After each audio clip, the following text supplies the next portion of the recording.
Good morning, ladies and gentlemen, friends and neighbors, colleagues, partners, and esteemed colleagues from the great city of Somerville. My name is Brad Rawson. I'm a Somerville resident. I serve as Mayor Joe Curtatone's Director of Transportation and Infrastructure. I'm delighted to see so many familiar faces, as well as some folks that I don't know here, for an important announcement about the city's commitment and policy framework for road safety for all of our users. Whether you drive, bicycle, walk, drive a delivery truck, catch a taxi, ride a bus, or just trying to get your kid dropped off at school, we are striving to protect your public health, public safety in a systematic, organized, and progressive way.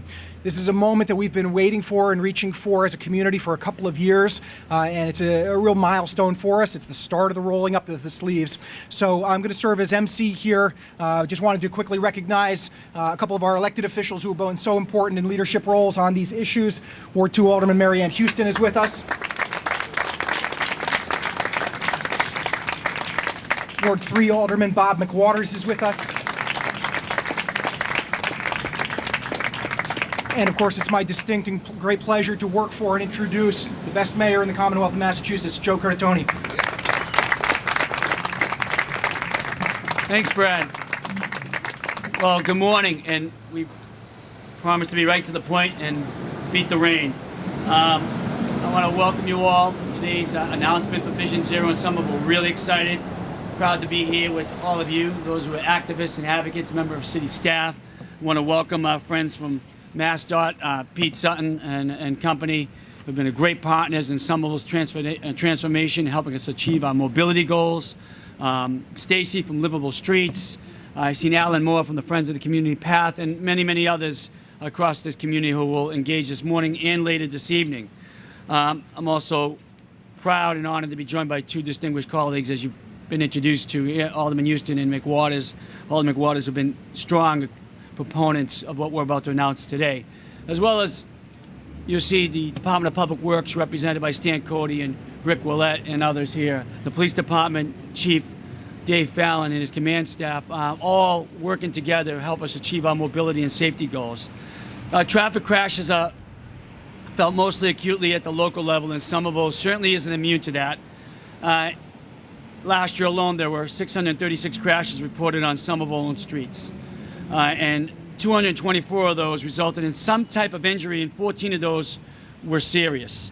I think you would agree that this is unacceptable because severe crashes are really preventable incidents. The key is controlling vehicle speeds and controlling traffic, calming it.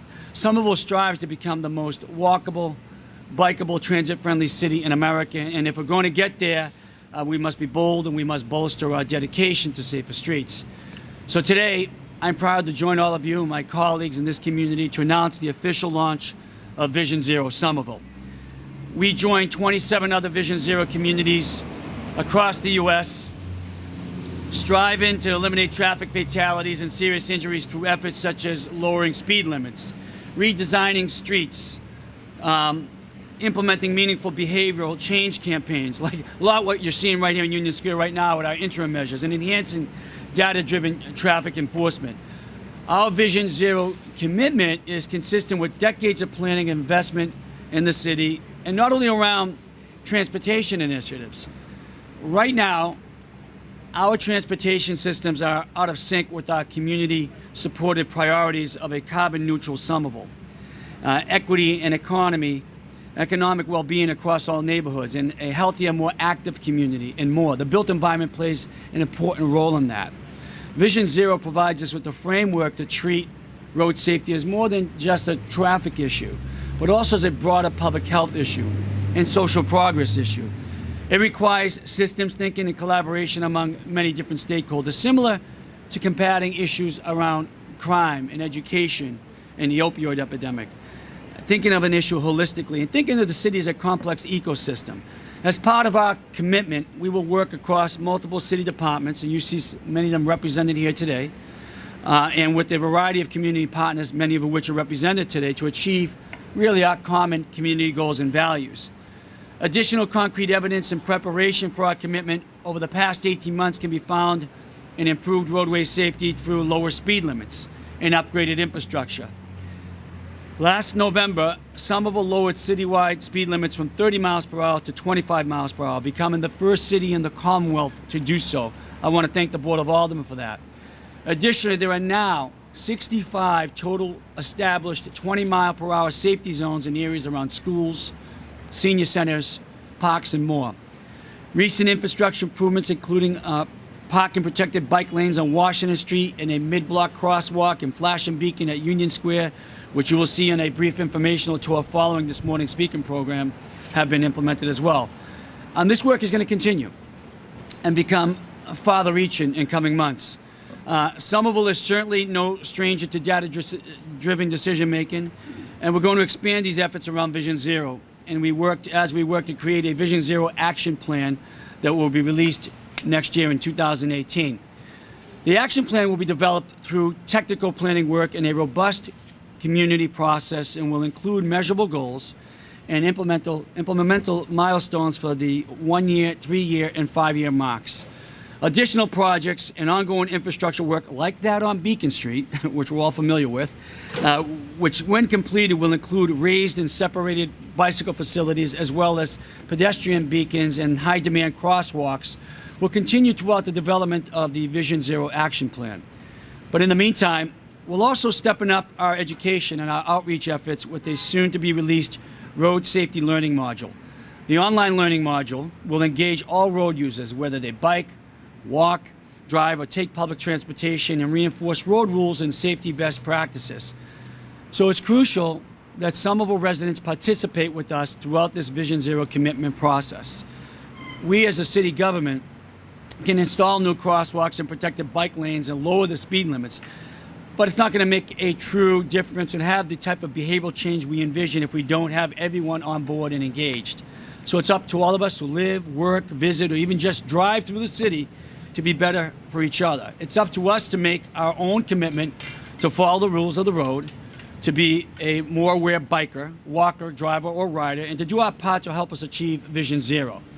So I want to take the opportunity now to thank you, every one of you, for being here today and committing to achieving Vision Zero with us.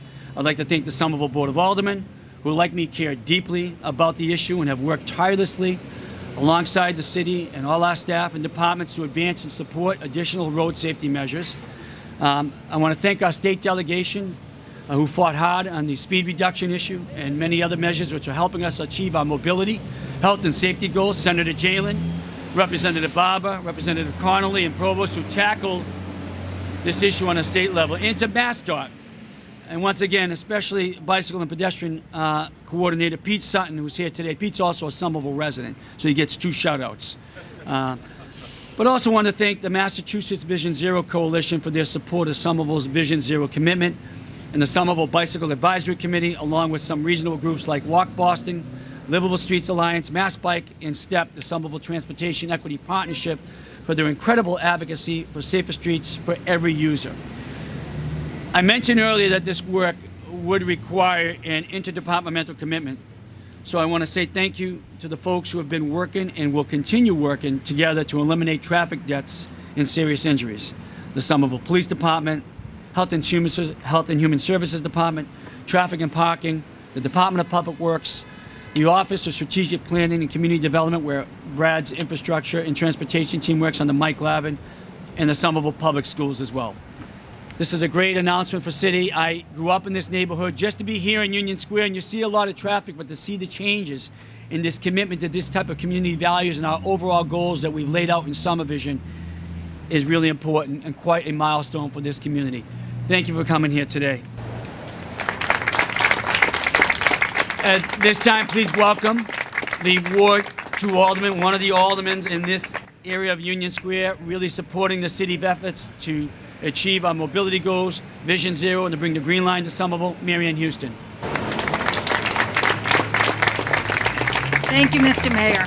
People ask me what a ward alderman does, what their focus is, and what is the #1 issue coming my way, and I have to tell you, people's concerns about cut-through traffic, traffic and parking, speeding cars, the safety of our city for pedestrians and cyclists is all, I would say, in the top issues that I receive as an alderman all the time.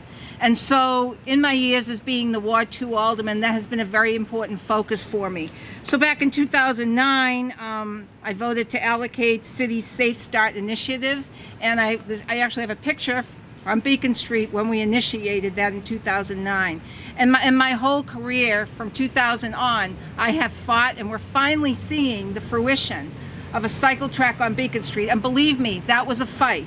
And that was a hard fight with the community, but we're working with the community so that they'll feel like that is an improvement and not a detriment to the community. And moving forward, we just completed a Neighbor Ways a few weeks ago in my ward, which was immensely gratifying to work with neighbors so that they really get it. They really get the ways that you can slow traffic in our small neighborhoods. So my commitment as the Ward 2 Alderman, so our commitment as a city to Vision Zero, I think is the culmination of all of these years of this hard work and this commitment that we have as a community. It's so important for me as the Ward 2 Alderman, sharing Union Square with Alderman McWaters. I happen to live on Beacon Street, so every day I live and I know what it's like there to walk, to ride, to drive. I know what my neighbors say about it. That's my commitment. I have made this commitment to Vision Zero. And as a member of the Somerville Bike Committee, I learn a lot from that group. And that group, plus many other groups in the city, give me a direction and let me know where I need to go in terms of supporting all the efforts of this city to make it a safer city. And one comment about Union Square. What we're seeing right now is traffic flowing through. Having lived in this city my entire life, to see traffic flowing through Union Square is a very, very big deal. And being able to cross right at that crosswalk there is immensely big. You don't know when you've lived here all your life, trying to find safe ways to cross, that when you see a safe way to cross a pier, it is just astounding. So it warms my heart, it makes me feel good, it motivates me to do even more work to support all these efforts even more. Thank you.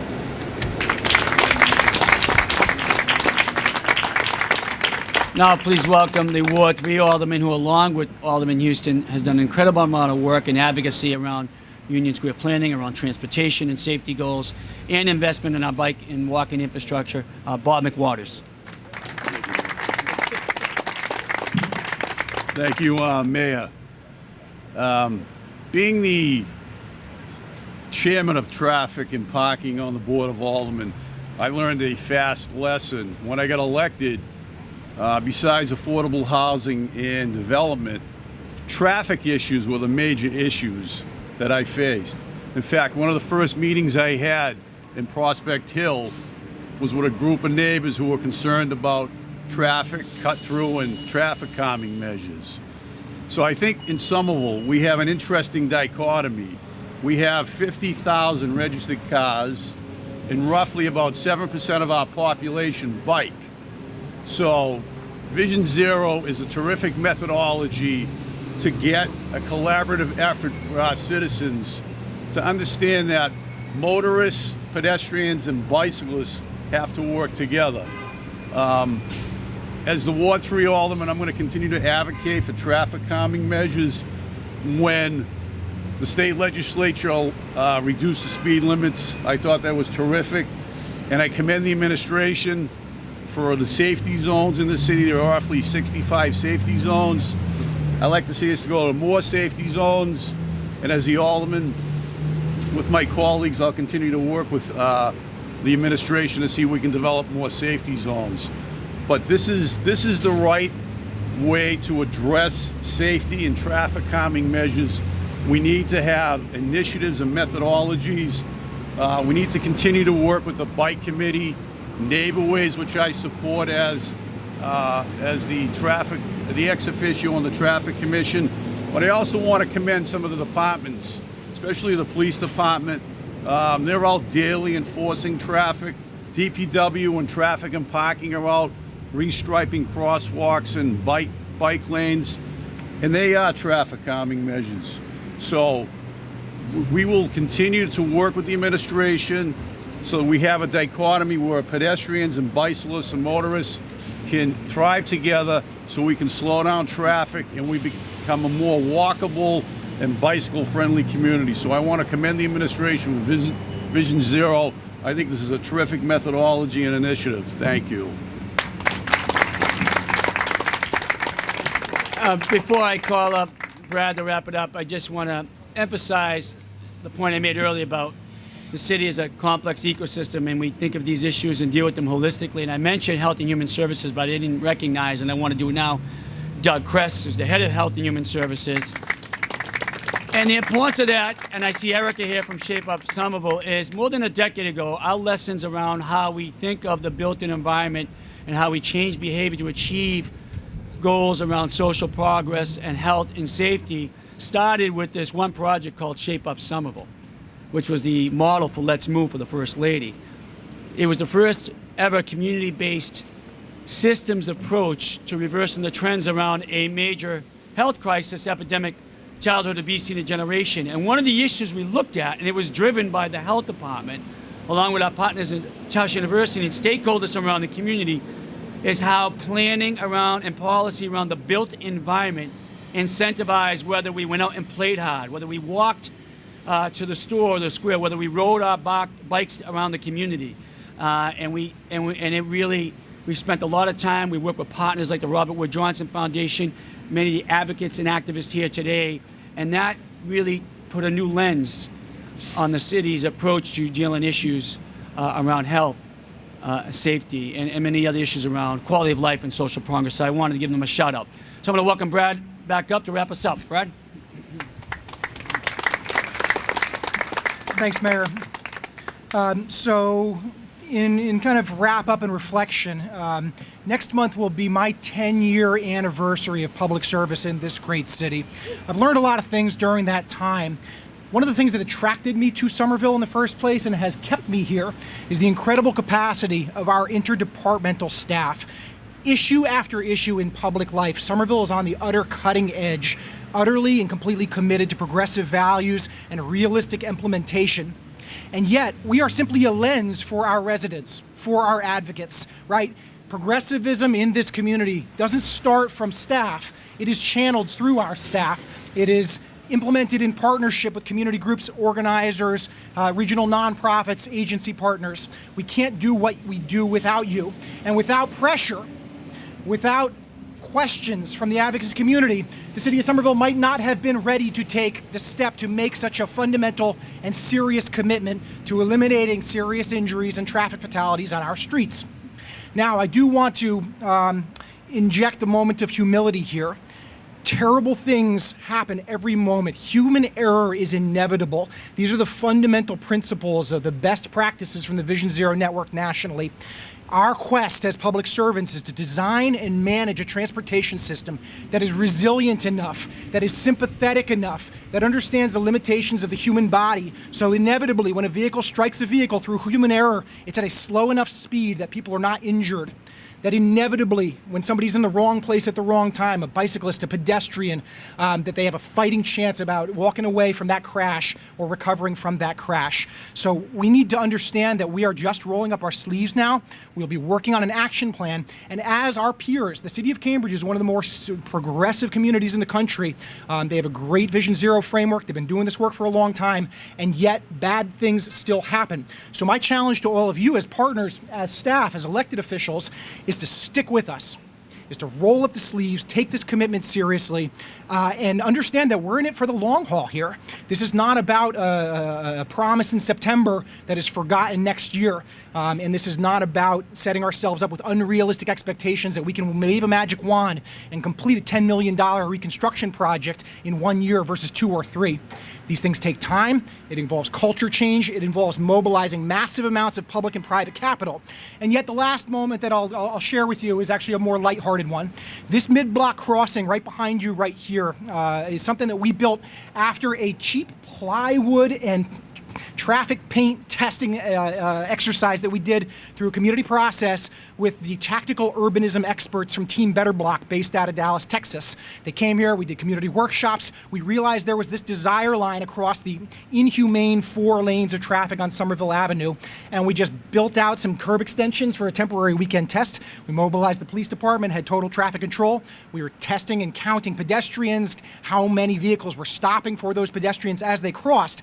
And that lightweight, rapid implementation testing then gave us the information and the confidence that we needed to actually install a $100,000 piece of pedestrian safety equipment. So that's a great methodology that often can serve as a bridge between a short-term need and a long-term capital fix. So let's keep in mind, as the mayor said, our Vision Zero planning exercise, we're working with Stacy and the Livable Streets team about national and local best practices. It's going to have 1 year, 3 year, 5 year, 10 year. We will not simply punt a decade out and say that this is all about a 10-year planning horizon. We've got to be iterative. We've got to be short-term, medium-term, and long-term. So I look forward to all of your continued participation in every step of this process. Engineering is the easy one in some ways because everybody focuses on it. Enforcement, education, encouragement, evaluation, and let's not forget equity. Let's not forget the fact that some Somerville neighborhoods have better access to safe and humane streets than others. Some Somerville residents have better ability to advocate and higher degrees of agency than others. So all of these 6 E's are utterly fundamental to our work here. Our commitment as an administration is that we'll be with you on all 6 of them, okay? So stay with us. Thank you, folks, for all your ongoing support.